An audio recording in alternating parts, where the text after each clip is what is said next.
Harka fuunee akkam jirtu kabajamtoota hordoftoota keenya har'a bilbila keenyatti yookiin iddoo bilbilaa keenya qofarratti wantoota taasisuu dandeenyuu fi faayidaa qabeessa ta'an ilaalla.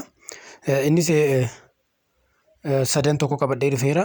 Tokko tokkoon haa ilaallu. Jalqaba irratti namaaf yeroo bilbillu bifa kanaan ni bilbilla. Bifa kanaan yeroo bilbillutti bilbila keenya irratti wanta taasisuu dandeenyu tokko tokkotti.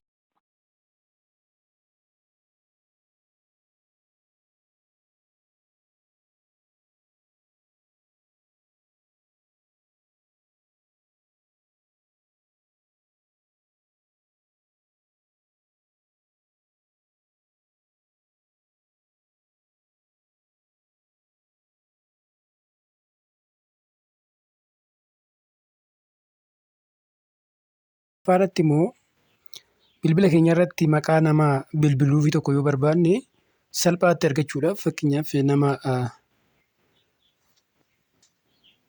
maqaa isaa barbaannu tokko fakkeenyaaf Caalaa kan jedhu haa ta'u, Caan lakkoofsa lamarra jira, Aanis lakkoofsa lamarra jira. Bifa kanaan maqaan Caalaa jedhu nuuf baheera.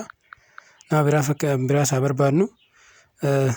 Gaa yoo xiinama nama qubee gaarraa eegala bifa kanaan nuuf tuqa jechuudha. Lakkoofsa afur irratti argama waan ta'eef gaan bifa kanaan argachuu ni dandeenya. Sadaffaa irratti immoo nama xumura irratti bilbilee tokko argachuu ni dandeenya. Innis akkamitti mallattoo bilbilaa kana yoo qaxxuyne nama xumura irratti bilbila keenyaan irratti bilbilee arganna jechuudha. Kanaaf bifa kanaan iddoo bilbilaa kana qofatti mala gabaabaadhaan fayyadamuu ni dandeenya jechuudha.